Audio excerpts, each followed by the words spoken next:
there is a problem with Indian Standard Time because it's trying to make a country that's almost 3,000 kilometers wide function under one time zone.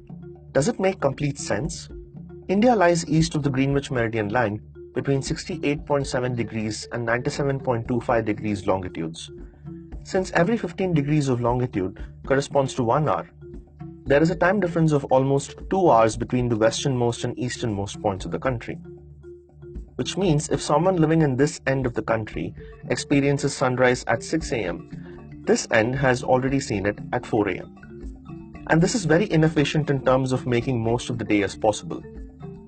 The British understood this during the colonial era and decided to split the country into two different time zones in 1884, Bombay time and Calcutta time, after two of the most important cities of that era.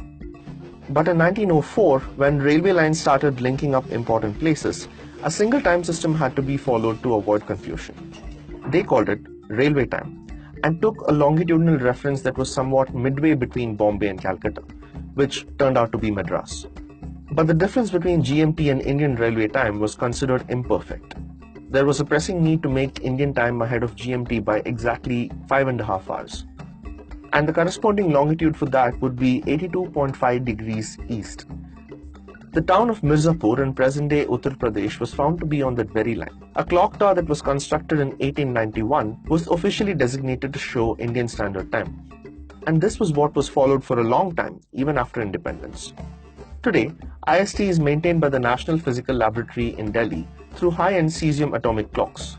But it has still not solved the problem of differing daylight zones in the country, especially in the northeastern states, where a good number of daylight hours are wasted because of sticking to IST. As a consequence, people in cities like Guwahati spend an irrational number of daylight hours fast asleep and hours of darkness awake. Workers in tea plantations in Assam followed their own local time, Chai Bagan time, set 1 hour ahead of IST. In 2006, the Planning Commission endorsed the idea of having two separate time zones, but nothing much was done to put it in place. A year later, scientists from the IISc in Bangalore said there was no need to split the country into two time zones, but just reset IST 6 hours ahead of GMT instead of 5.5. This would result in India saving 2.7 billion units of electricity every year. That did not take off either. There are other fears about multiple time zones, like confusion and ambiguity in travel schedules.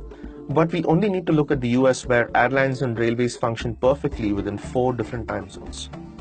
Closer home though, China, which stretches more than 3,500 kilometers end to end, has only one time zone with an aim of fostering national unity.